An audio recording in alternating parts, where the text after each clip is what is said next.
You are now tuning into The Vibe with your boys podcast. Starring Kyle the Kid and Mega the Boy. You dig?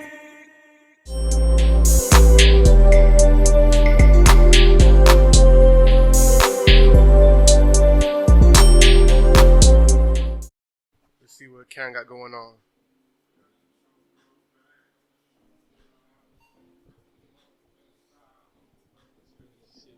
I'm just talking shit, baby. To the center of that pussy pop, I'm just trying to make your panties drop, make that. I'm having like a debate of which song on the project I like the most. Is it this one or Yes I Do? I don't know yet. Okay, yeah, that's been a lot of people's favorite too, for sure. Yeah. I feel so complete. Watch, rinse, repeat. All my problems when you're by my side.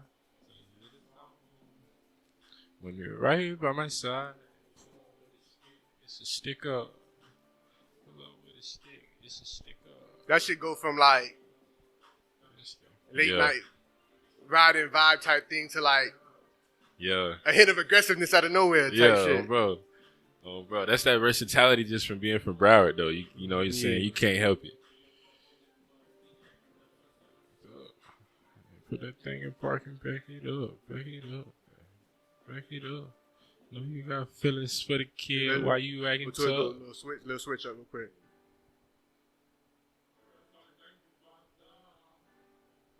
Everything that you C-Funq. My nigga Cam. You feel me? Oh, God.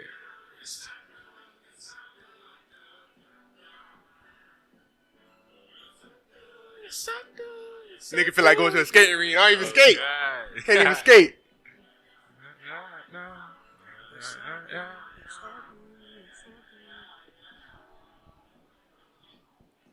Yes, I thank you, Father. Hey, everything that you've ever done for me, that you've done for me, that you've done for me. Hallelujah, hallelujah, praise the Lord. I got a good attitude, cut. My God is so good, good. Really not tripping because I'm covered by the blood. Don't care about the fame, do it for the love. I'ma repent my sins, thank him for my wins and my friends and my family too.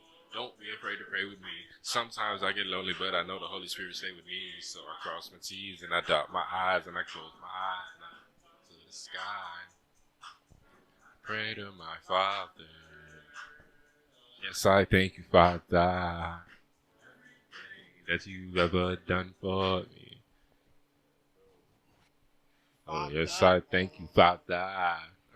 Yes, sir. It's your boy Kyle the Kid and Mega the Boy, and welcome to another episode of Vibe with Your Boys podcast. Yes, sir. If you haven't noticed already, we got my boy C-Funq with us. How's it going, bro? Everything good? How you living? Everything good, man. As you can tell by the song, man, we blessed around here, man. You know, every day a blessing, for sure. Factual. For sure. How about you, Meg? Everything good? How you living? How you feeling? Father. Oh, God. Most deaf. Yeah. Hopefully y'all been doing good. Hopefully, you know, I'm doing good starting off the week right. Like I said, I got my boy C-Funq with us, man. We live. Damn, bro. How long it's been? Damn, bro. It's been a good minute since I seen you in person, like junior year, high school type shit. Cause you didn't go your senior year at Piper. Nah, I transferred to Creek. Yeah. Damn. So we in 2022, about 6-7 years. Yeah, that's crazy, bro. So let's get into it because for sure. I know a bit of your early story. Yeah, going back from 9th grade and whatnot. Yeah. Playing football first. We was right there, starting off from JV to the quick jump to varsity. Yeah. Played corner first, right? Yeah, I was a corner in my freshman year. I remember now. Oh, I remember now. Real facts. Most people don't even know that. Yeah, played corner first, and then you transferred to DN? Yeah. DN, okay. And then at that point, like sophomore, junior year, like football became a passion. Yeah. It was all I eat, sleep, breathe football. That's all I did. Yeah. Mm-hmm. But it was like creativity was always something that was like on the back burner. But like I come from a sports family. I don't really come from a music family like that. Mm-hmm. So it was never pushed. So, you know, as a kid, you gonna do what your parents push you to do. You know what I mean? So, yeah. Okay. Yeah. And then, so you taking the football serious. You went as far as transferring to Creek because you wanted to be in a better football program, right? Yeah, I mean, like, after my junior year at Piper, like, you know how Broward is, like, high school coaches be recruiting like they in college or some shit. They be snatching kids from other schools, so that's what it was. I had a couple schools that was interested, but coach from Creek told me, hey, you transfer, I'll give you an offer the same day. Oh, God, I transferred. I had an offer to Temple that same day. I'm like, yeah. I'm like, okay, this shit legit. So, yeah. Most def. And then, how was senior year? Because you was at Creek, so how was that like? Yeah, senior year at Creek was like, it's like, okay, like, I thought, like, Piper was like a, you know what I'm saying, pretty hood school, you feel me? But, like, nah, Creek definitely, like, I don't know, it was, like, a little bit more of the trenches, so it was interesting, though. But, like, as far as, like, the football experience, it was fine. We had 3 All-Americans, you know what I'm saying? That's the year of Trayvon Mullen, Benjamin Victor, Malik Young, you know what I'm saying? All them boys was fire, you know what I mean? So, I was definitely around good competition. Yeah, and then we was loaded at D-line, you get what I'm saying? Like, I went from starting being all-world at Piper, then I went over there, like, yeah, I had you had to earn it. I had to earn it, though, for real, so that was that.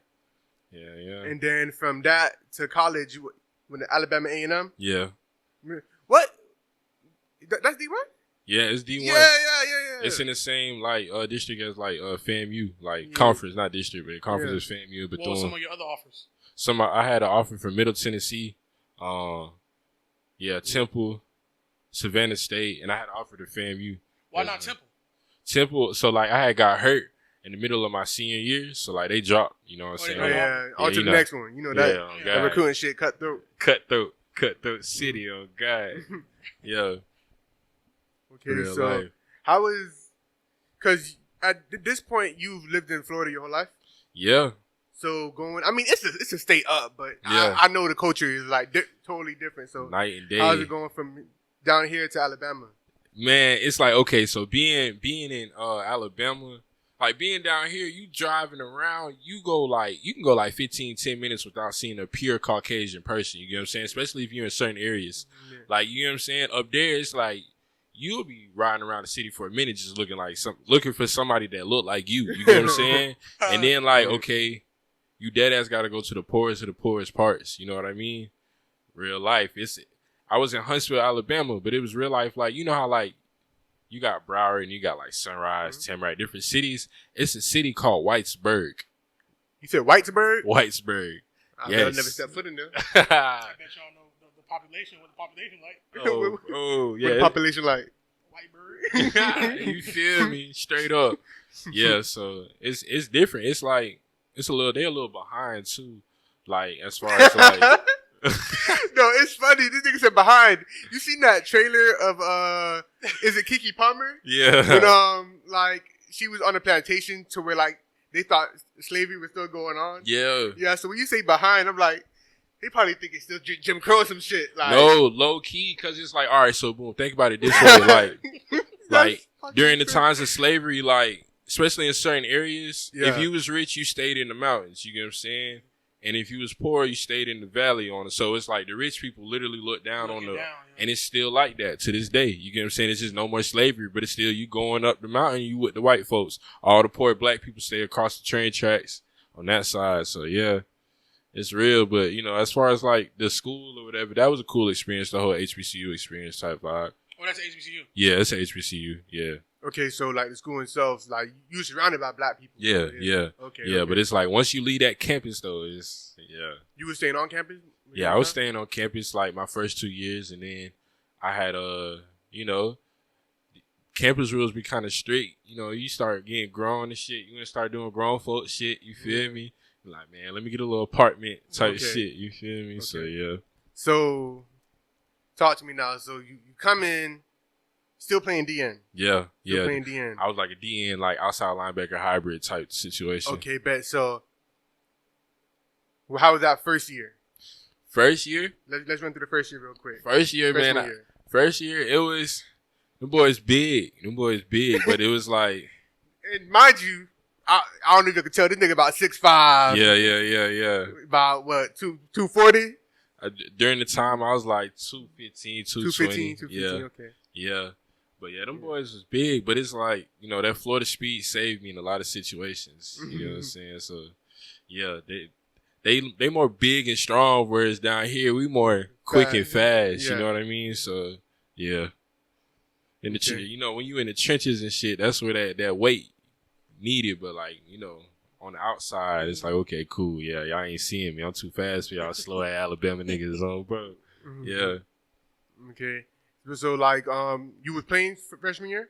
No, I redshirted my freshman year. Okay. I redshirted my freshman year. You got time to develop. Yeah. All that. And then I played my sophomore year. And then, like, going into my junior year, I'm going to be real, like, I just started really realizing, like, who the hell I am. And it's like, okay, cool. Like, on this football shit, like, I'm decent. Like, I'm all right. You know what I mean? But creatively, my mind was just always in a creative world. Like, just all together. Like even at Piper, like, I was in the poetry club. You get what I'm saying? But that was just some shit I did on the side.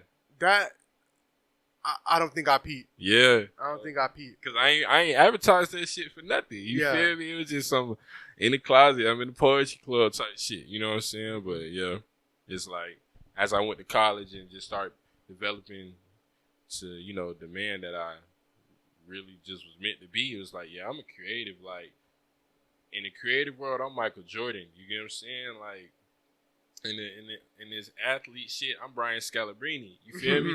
But at the end of the day, that man went to the league though. You get what I'm saying? So it's like, that's what you're saying. Like, you decent at it. Decent, like, on God. But I ain't Michael Jordan. You know what I'm saying? Yeah. But like, you put me in the stool, like, oh yeah, ain't nobody seeing me. You feel me? Like, that's just how I feel. You know what I'm saying?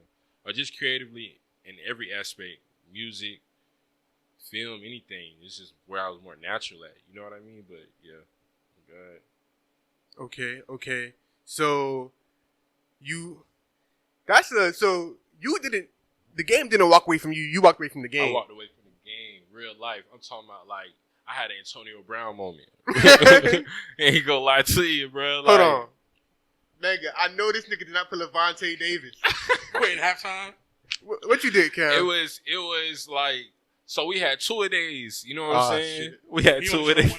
That first one was I went to the morning practice. I had went home. I said, you know what, bro? Like, I ain't even gonna lie to you, bro. I'm finna start a musical group, bro. Like, this shit was so crazy, bro. Like, you had that moment of realization. Yeah, I had that moment of realization. I'm finna start a musical group called Lyrical Disciples. Cause like in the city I was in, like in Huntsville, like during that time, like right now it's turned or whatever, but during that time, like it just wasn't a lot going on creatively. So I was like, yeah, I'm finna get the city to jumping on some creative shit. You know what I'm saying, man? Fuck this football shit, bro. I done been playing this shit since I was 5 years old. You know what I'm saying? Like, I'm 20 now, bro. I gave it all I got. Fuck it. I went way farther than anybody I know. You know what I'm saying? So I don't owe the game nothing. That's just how I was feeling. You know what I mean? Yeah. Okay. Yeah, so this is just me down here seeing you on social media. Yeah. I'm like, nigga, Cam doing poetry. Oh, God. Yeah, spoken word and shit and all this type of stuff. Bro. So when you was, cause we didn't see the music first, so you was doing poetry. I was doing poetry. You still playing football at that time? No, I was just doing poetry. So by poetry. that time, you was already gone from football. I was already gone from football. My nigga, he went to St. Thomas. Okay. He was like, you know what I'm saying? He had to tell his homies, like, yeah, my cousin don't play football no more. He quit to do poetry, bro. I'm like, damn, bro, that sounds so like whatever. But it was facts though. Niggas quit football to do poetry, bro. Like real life. Yeah. So at that point, like, you was still going to Alabama though. Yeah, I was still in school. I finished school and everything. You know what I'm saying? You walking past your teammates. Teammates, coaches shaking their head at me. They was like, bro, you was supposed to start this year, bro. Like, this was literally your year, bro. You was supposed to be the man, bro. And I'm like, man, I got to be true to self. Nipsey Hussle said some real ass shit.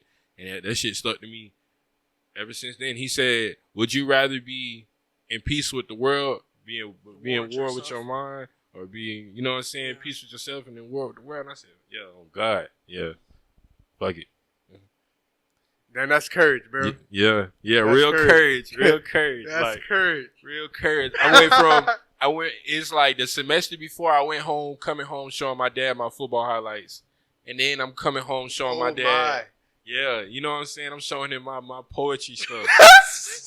Like, you know, in the back of his mind. You're African. Like, no, I'm Haitian. You're I'm Haitian. Yeah. Haitian. Okay. Yeah, big Z Hold shit. on. Big Z shit. So, you go home. Yeah. You tell your old dad. Yeah. That you quit in football. Yeah. Did he get a chance to go to any of your games in college? No, he didn't. But he was rooting you on. He was rooting me on. He was really rooting me on. Yeah. So, how's that conversation like? I was still in school. Their biggest thing was like school. You know what I mean? Like, all right, man, just get an education, bro. Like, all right, you want to play football? Fine. You went farther than everybody else in the family? Cool. Just get an education. So that's what I did. You know, I got my education. You know what I'm saying? But I know deep down in his heart, it hurt him. I know it did, but it's like, hey, you know what I'm saying? Like, I got to be true to self. You got to be true to self. You only get one life to live. You know what I'm saying? At any point, was there self-doubt? Throughout that time of you making that decision, yeah, it had to be like, am I doing the right thing? Always. Yeah. Always. Every day. It's like, you go, I was still going to school, so it's like, yeah, I'm going to games and shit. Mm-hmm. And it's like, damn, bro. Like that nigga going from the field to the stands. To the stands. Bro. People looking at you like to the stands. And then it's just like, you know, when you get on your creative shit, you go from being this big ass football player to now you just smoking weed writing all day. You know what I mean? So it's like, it's literally night and day. Like coming home jacked, ripped, now I'm just skinny cam, smoke weed and write poetry and shit. So it's like, damn, is this nigga okay? But it's like, nah, I'm really okay. I'm the best I ever been. Like, honestly, you know what I mean? Spiritually, mentally, all of that, yeah. Was there any point where you was like, man, I want to go back? While you was at college? Yeah. So I actually did go back. They let me back on the team and everything. What was the gap between you quitting and going back? It was like a semester, like a year, that, like half a year. I went back. So like 6 months?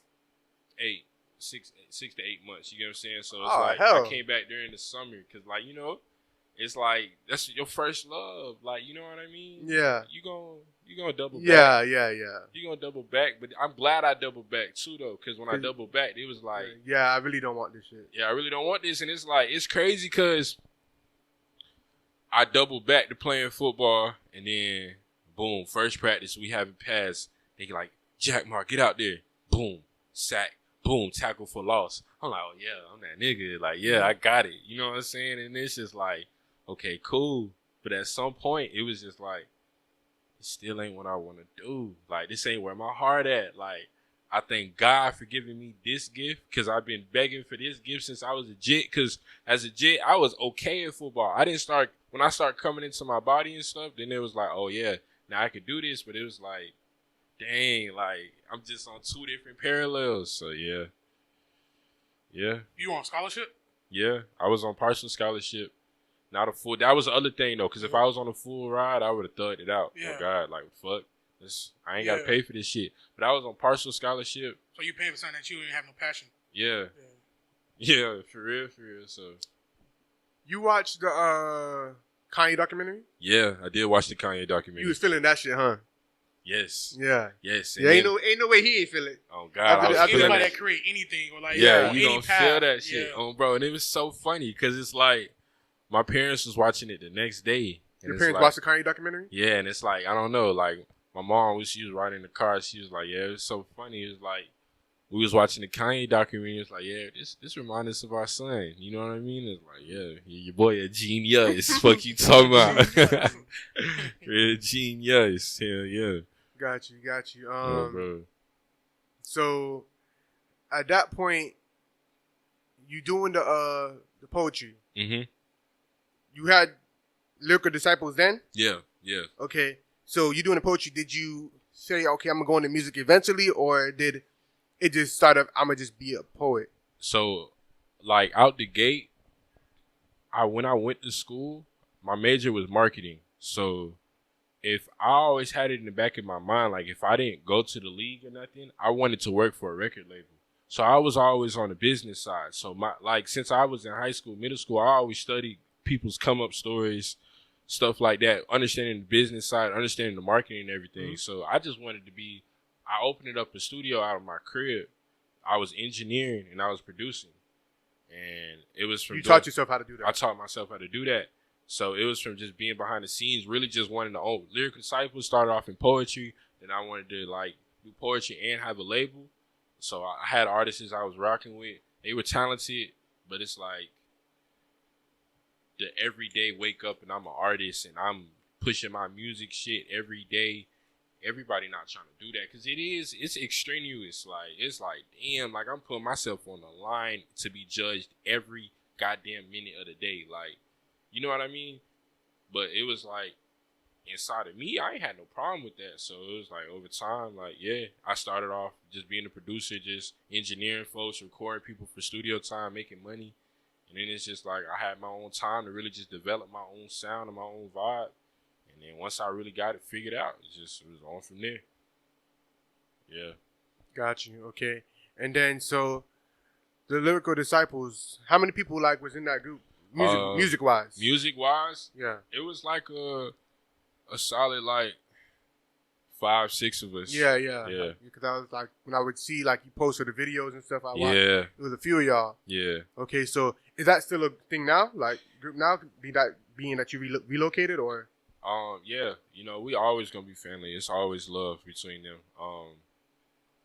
I'm just on this mission right now where they're still kind of like balancing life and like, you know, balancing like just being a human being and stuff like that. To where like music is more of your life and their life is like, you know, divided with other things. Other things type. Gotcha. So it's like I'm just on this mission right now where I'm going full throttle with the music, and then, you know, once we get everything in line, then yeah, hey, we good to go. Come on, y'all can do this full time. Let's go. You know what I mean? So it's like, yeah. Okay. Yeah. And let's talk about like the music now. Who was you listening to growing up? Who did I listen to growing up? Yeah. Like yeah, my influences. Kendrick was a big influence. Yeah, shit. It's crazy because I think about this question all the time, but then it's like when I get asked, it's like, damn, who do I say? Nah, but for sure, Kendrick. I listen to Childish Gambino. Okay, I hear that. You know, Lil Wayne, Chance the Rapper. These people I was listening in high school. But, you know, growing up, just listening to Hot 105 in the car with your old girl, that had a major influence on me. You know what I'm saying? Like, especially when I got to college, it was like, all right, fuck all this rap shit. Like, I started collecting, like, classic records and stuff and just, like, listening to Earth, Wind & Fire, the Gap Band, you know, just stuff like just the old school shit. When you was in high school? Yeah, when I was in high school, when I was in college, yeah. What drew you to, like, the old school or to, like, go back and, like, listen to that type of stuff? It's just that feel-good energy. You know what I mean? Like, it's like, it's certain rap songs from 2005. If we hear on the radio, it's just like, damn, what they doing playing this shit? But like that music, they continually playing them same because it's feel good music and it don't never get old. And it's like, well, if I'm gonna make music, I gotta make music that's never gonna get old. Like, you know what I mean? That's how I feel. Like some stuff be with the time, but that type of music lasts forever. Okay. And then the Chosen Son project. Yeah. Chosen Son project you just released a couple weeks ago. When did you start, like, making that? When did I start recording that? I started recording that right after I linked up. I found these producers in Nashville because, you know, Nashville is like, it's a music city, but like their main focus is like country music. But I knew it was gonna be a lot of good producers and a lot of good people like who would be able to cultivate the sound I was looking for, even though they didn't specify in my genre. So I started recording that. I would say 2021. I dropped my first tape in February, so I started recording that like around like March, April, and yeah, here we are.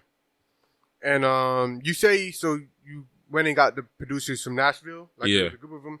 But you say you also engineer and produce yourself. So was you also doing a little bit yourself? Yeah, for sure. Mm-hmm. A lot of times what I would do is I would record the demo myself, and get a vibe for it myself. Inspiration for myself. Yeah. And then, you know, I would take it to them. Because my first tape, I did it myself. The Lyrical Disciples project, I did it myself. But this one, I just wanted a commercial sound. You know what I mean? Like, not selling out commercially, but something that just sounds sonically crisp and clean. And so I just outsourced because, you know, I believe in my talents, but it's a difference between trying to record some on your, you know, $200 laptop to you going to a studio and they got a $20,000 setup. You know what I mean? It makes a difference. So, yeah. Okay. And what was the inspiration behind the project? Because, like you said, you went and got into like the old school music. You know, you listened to Childish Gambino and you know, Kendrick and whatnot. Like me listening to like the project, I'm feeling like Anderson .Paak. Yeah. I'm feeling like, you know, yeah, funk, soul, rap type thing. So, what was the inspiration for you behind it? Really, yeah. First and foremost, the first song that I recorded that's on the tape was a funk song. It was "This That Shit That You Love." That's the one where I was jumping out the plane. I don't know if you've seen that. Yeah. And that was like a pure funk. So I was like, "This that shit that you love, that you love." You feel me? And I was like, okay, cool. I got a funk record, and I'm like, man, at that point, I'm like, bro, I want to push myself. You know what I mean? I feel like, because growing up, I listened to every genre. Being from Broward, you got the opportunity to be around all types of people and every dynamic. Like, I feel like Broward artists are the most diverse out there, if you really think about it. So after that, it was like, okay, yeah, I want to show my lyrical ability. So it's songs where I'm just showing my lyrical ability. It's not too melodical. I'm just showing like, hey, I can spit. You know what I mean? And then it's just like the gospel song, yes, I do. That was for my mom. It's just like, look, you think I'm just out here just making music? Like, I could give you a gospel song too on God, and it's going to hit hard. So you know what I mean? You coined that as like a gospel song, like, yeah. Gospel song, yeah. Yeah. Mm-hmm. I mean, yeah, pretty much, you know. Because you're speaking like it's about you, your relationship and whatever. With the man upstairs, yeah, for sure. Dope. Yeah. And then I even got like, you know, a rock song on there. So this tape was just really just to show my versatility and just to show all my influences and just to show, you know, my range for sure. Gotcha. Yeah. Gotcha. That's dope.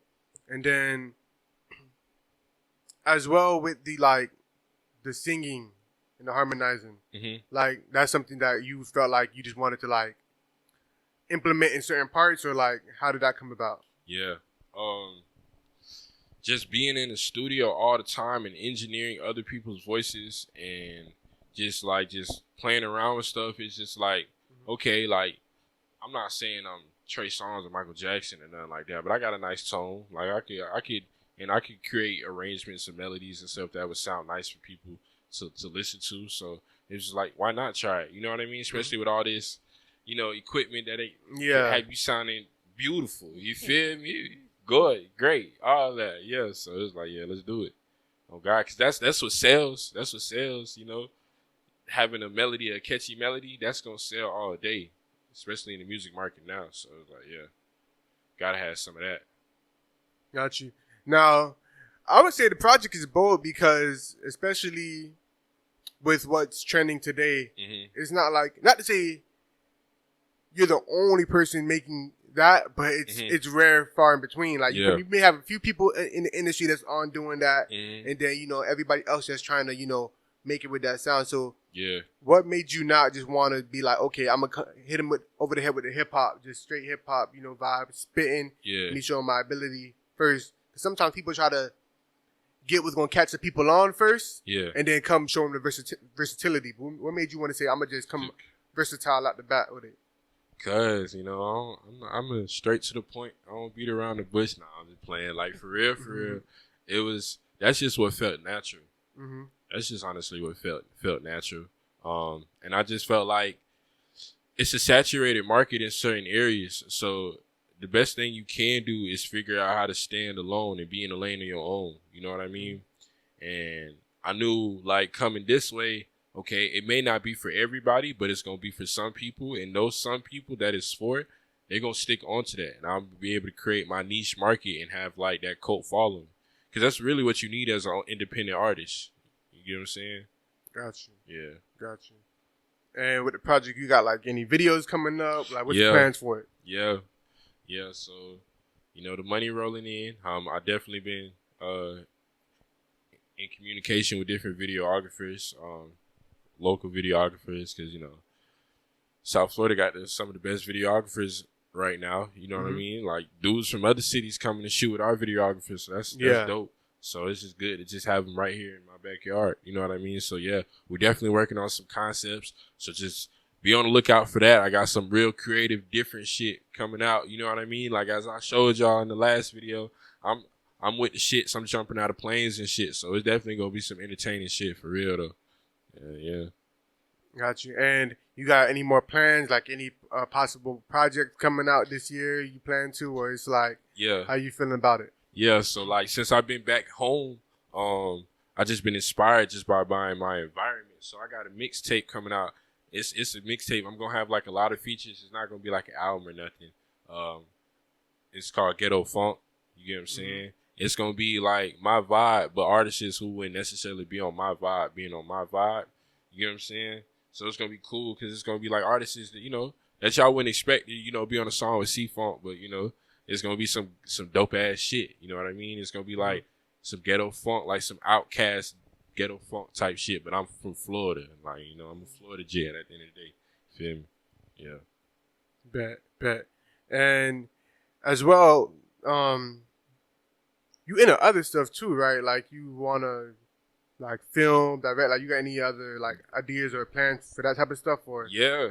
So like I really like the behind the scenes. I like writing music, like for artists, for other artists. So it's some female rappers and singers and just artists in general that I want to write for.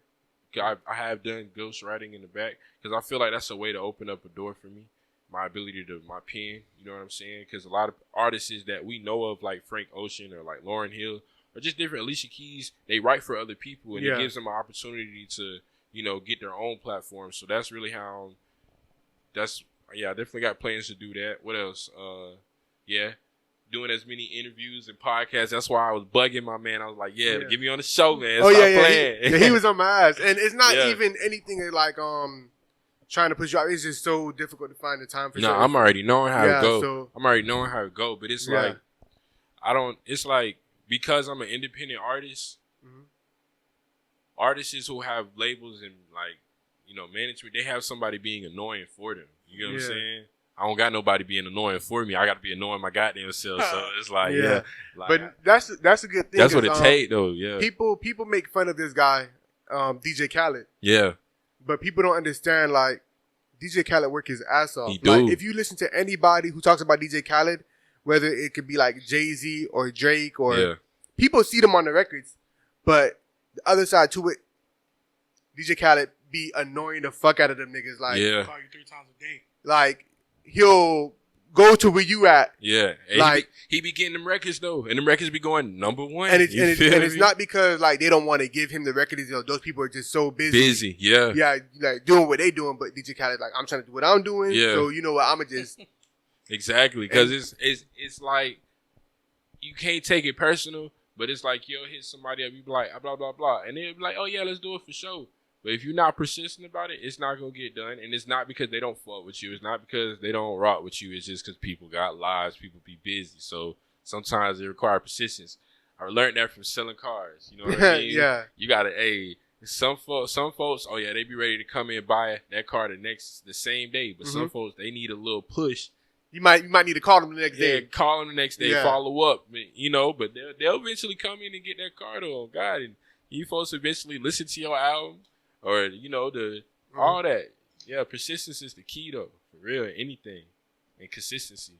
Y'all hear it just like in the Kanye documentary when he go to Rockefeller. Yeah, and he goes to the different studios. Yeah. Breaking my heart. That boy. Hey, when nobody studying his shit. That boy Kanye just like a little kid. He's like, Yeah. okay, well, let me just go to the next office. Just keep on being persistent, going throughout the city till eventually you never know when it's your time. Yeah. So Because when it's your time, I it's feel your that. time. But if you stop, you never gonna be able to see your time. So that's just how that goes, for real. okay. Before you continue, you know what's funny about that documentary is the fact that it took him to get himself on MTV Yeah. for the people that he was in their backyard to actually pay Yeah. attention to him. Yeah. Like he was playing the same music that y'all signed him off, and y'all Yeah. was paying no attention. Yeah. That's Yeah, real. yeah, That's that's real. real. Like today, like right now as we speak, this hip hop blog, Hip Hop Appreciation, they just posted my album. And like I know it's people who I've been sending this project to listen to that's finally gonna listen because they see it's on Hip Hop Appreciation. But that's just how I go. You can't take it personal. You can't. They got to take somebody else up. Yeah. Show you love for them. Yeah. Like, all For right. real. Yep. Yeah. And so when it comes to that, because like you can watch a Kanye documentary, and some people what they take from it is, oh, don't listen to nobody or da da da. I don't necessarily take that. I take follow your dream, like stick behind it. But you being such a creative mind, is it just you, or do you have like not the advisor, but somebody you say that okay, what you think, or okay, what you think about this, or how should I move, or how does this sound? Like, what is the creative process? Is it just you, or I mean, the producers I work with, they got a good ear. They work with like top people, so I definitely trust their opinion. My cousin, he keep it real. Like I send him some shit, you know what I'm saying? Even though he may not necessarily listen to like the type of music I listen to, he still know what a good song is and what a bad song is at the end of the day. You get what I'm saying? So yeah, I'd be like, Cuzzo, what you think about this? He be like, yeah, that shit slime. But like, he be like, nah, I don't know, Cuzzo. I That might don't be know. the best opinion though. Yeah. For somebody that don't listen to the type of music you make, For but they real. appreciate the music that you're making. That might be the best opinion. Oh God. yeah, because I'm in a space to where like a lot of times, especially doing this, Yeah. and like me being like such a music head, I try to refrain from calling anything trash. Yeah. I just be like, it's not for me, Yeah. not for me. But at Real the same life. time, there is certain times I'm like, okay, it's not for me, but I can see for the people that it's for. Yeah. Oh yeah, they gonna fuck with that. They gonna fuck with that heavy. They gonna fuck with that. Yeah. So, and I think that's the type of people that creatives need around them to be like, because some people, as soon as something is not their vibe, they be like, nah, that's trash or whatever. Yeah. It can't be trash. That person's making millions of dollars. Millions and millions and millions of dollars. Making that type of music Making or this whatever. type of So, music. Exactly. Yeah. and then going back to Kanye, because people like to say like, don't listen to nobody. You can say that, but even Kanye get a lot of people, to come in on his projects, write for him, produce for him. Yeah. So it's more than one person that I feel like it takes to come together and put your dream together. It So does. It definitely Yeah. does take a team. It takes a team to, especially when you're at a point where you can have a team. But it really all depends. Some people, they just be on doing it by themselves. Some people require a team. But yeah, having multiple ears to like create that taste for you is definitely important. even if for it's sure. if it's just one, I mean, Yeah. some people do it Olo. Some people do it Olo. Yeah. Don't get it twisted. You feel me? The Yeah. RSOs that rise from the cracks like that. But Yeah, I feel like it's just important, like creatively, to always keep an open mind. it is. To things It like is. that. It is, man. It And is. who you briefly spoke about who you was listening to growing up. Who you listening to now? Like you riding around in the whip. Yeah. Who you listening to now? Who am I listening Besides to yourself. now? Like newer artists or like current artists that we listen to in this Yeah, generation. so I be bouncing around like Mhm. I when I'm on grind mode, I listen to a lot of Babyface Ray. You get what I'm saying? Like I make funk music, but I still what I'm saying? I still be listening to like that. You know what I'm saying? I listen to Babyface Ray. I'm a loyal. Cuz will put you on in it. Nah. Yeah, I know. Yeah, you gotta tell me. He ain't finding himself. Yeah. He probably been listening to bro before me, but nah, I knew about bro. But Yeah. Kodak, you know what I'm saying? Yeah, Of course. But still a lot of old shit though. Still a lot of old shit. Definitely. Definitely like a lot of R&B, a lot of Brent Faiyaz, a lot of A lot of R&B, a lot of 90s R&B, 80s R&B, stuff like that. Just old stuff. I'm everywhere. Like, I just wish, sometimes I be wishing, like, cause like if people get in the car with me, I just be like, oh fuck, please don't put me on the aux, cause I'm gonna take y'all somewhere. I was just about to say, you can't get this man the aux. Yeah, and respectfully, you're not the person to give the aux because you don't know where the hell we going. I'm gonna have y'all in a weird ass vibe. Yeah, and we finna go turn up. Y'all finna walk in the club feeling awkward. Yeah, no, cause we've been listening to Billie Eilish and shit. The fuck? boy, get the aux started sweating. Oh god, for real. But nothing I want to talk to you about because I watched the podcast you did with Jordan. Yeah. Peace of Moment. And talking to you now and like just getting like more deep into like your mind or whatever. Yeah. You talk about like your personal life, like relationship stuff. We ain't gonna go like, but I just want to talk to you as like a creative, somebody who's on the grind, doing it. Where's the balance for you with that? Like, how do you balance that? Because you're a man on a mission, and I could imagine at this point in your life, your passion and your creativity comes first. Yeah. So where's the balance for you with personal life, whether it's women, friends, whatever? Shout out to my baby, Asia. Oh, you feel me?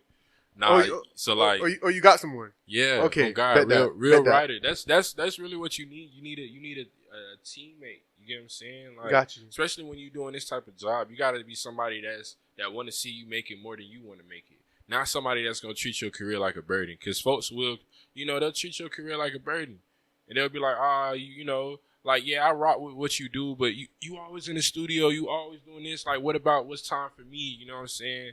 But nah, shorty be more like, hey, go get in the studio. Hey, let's push this music. Hey, what you need, I got you. You know what I'm saying? So that makes it easy to balance. But before, that shit was hard. I ain't gonna lie to you, because it's like, your ladies, they gonna want their attention, and they have the right to of course have that attention. So you can't just make them feel like a burden because you want to focus on music, but at the same time, they never put a gun in your head and say, hey, be my significant other. You know what I mean? So depending on who you fucking with. Yeah. Hey, if you fucking with folks like that. Somebody ain't gonna put you in a headlock. Say, hey, I ain't playing with you. Hey, you gotta clear it. You can't fuck with them. They gonna sabotage your life. Bro, but yeah. That's it's hard though. It's hard. Even if you got a teammate, it's still hard though. It's still hard. Like, I don't know how some people do it. So you basically, you still trying to figure it out, but it makes it easier that you have somebody that's supportive. Yeah. Got you. Bet. Yeah. Bet that. That's important. Exactly. Yeah, man. But I appreciate you coming through, bro. Man, I appreciate y'all for having me, man. Most def. And yeah, it's something I definitely wanted to do. So anytime you got something going on, feel free, hit me up. You gotta hit me with a DJ Khaled and da-da-da-da. Oh, bro, on site with it. Yeah. Yeah, but okay then. Yeah, man, plug your stuff. Let them know what you got going on before we get out of here, bro. Yeah, so look, the Chosen Son project is out now. This shit is a certified classic. It's on all platforms. Yes, I do. It's even on YouTube. If you too cheap to play for a platform, I understand, bro. It's on YouTube. C-Funq. That's with a Q. And no, it's not a typo. I'm bad like Michael. You know what I'm saying?